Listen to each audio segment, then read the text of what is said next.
give you a warning if you're enjoying yourself tonight. We do encourage you. I really hope that you all find time to be with each other and talk and have dinner and drinks and really sort of enjoy the conversation.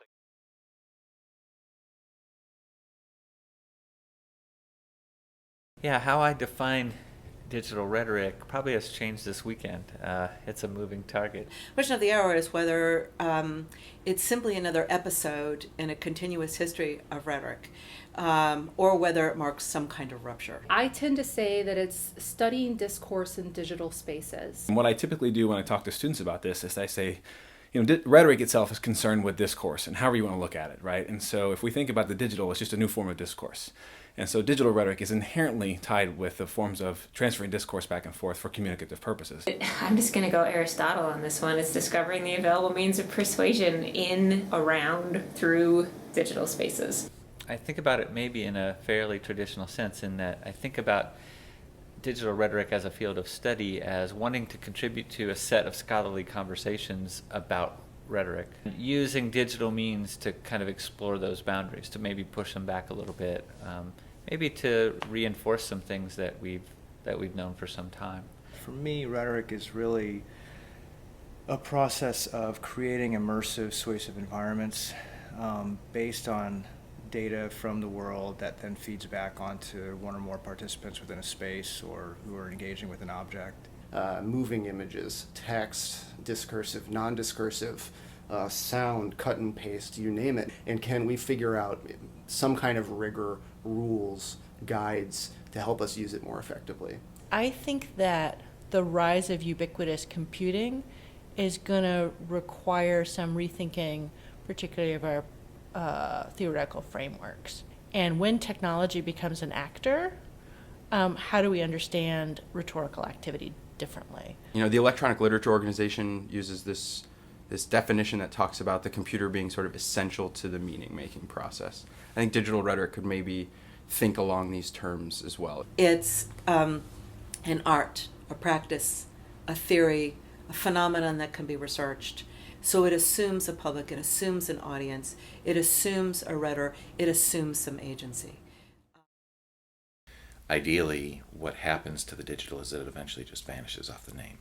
That everyone who practices humanities is practicing digital humanities. And I think you could say the same thing about digital rhetoric.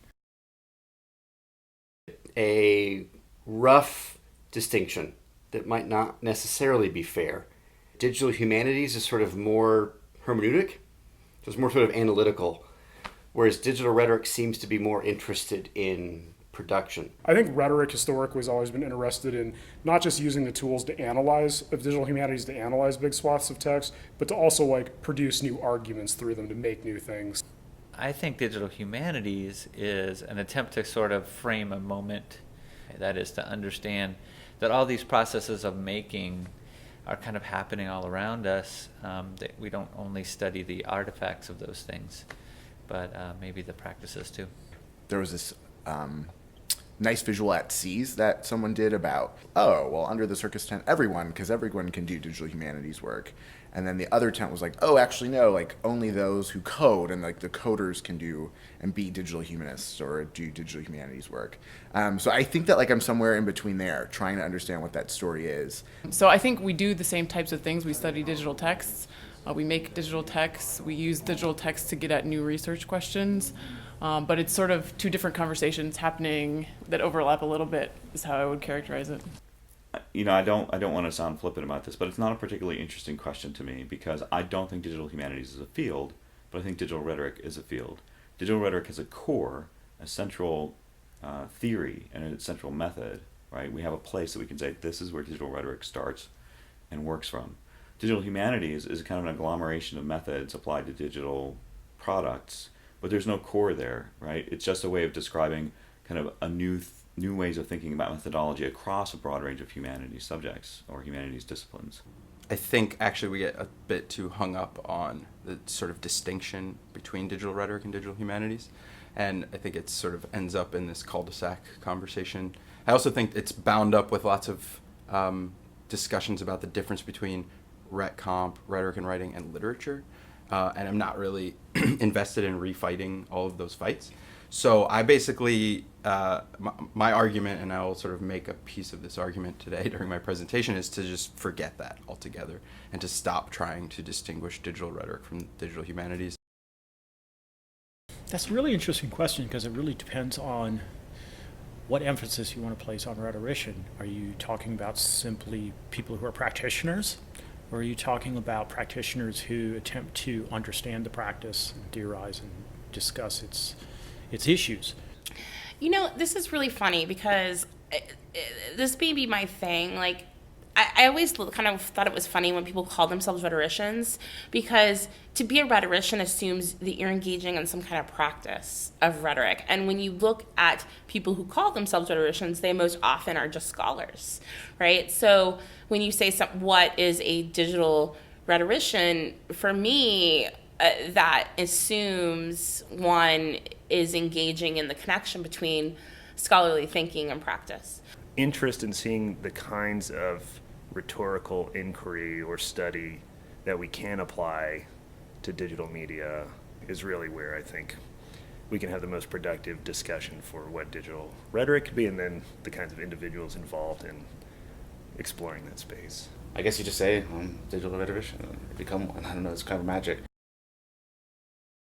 Last night, Justin made the observation that there were 3 rhetoricians that helped define this area of inquiry, if you will.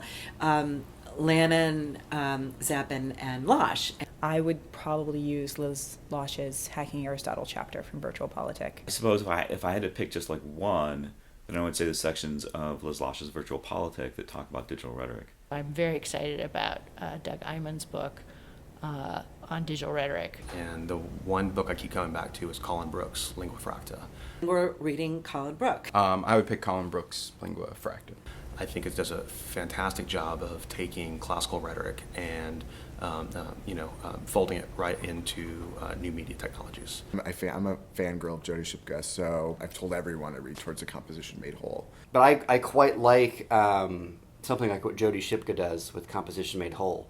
Benjamin and Heidegger, McLuhan. The one book I would always have them read is McLuhan's Understanding the Media, right? Understanding Media. The Extensions of Man. Very influenced by Marshall McLuhan's work. I had my students read about half of Jeff Rice's Digital Detroit. If I really did choose one, the person that keeps coming to mind, which is odd, is Lisa Nakamura. Victor Vitanza and Craig Saper just came out with a collection called Electracy. Came out a couple months ago, and it's a compilation of Ulmer's works. It has to be the work of Greg Ulmer. I would choose Claire Lauer's What's in a Name. Borges' Labyrinths.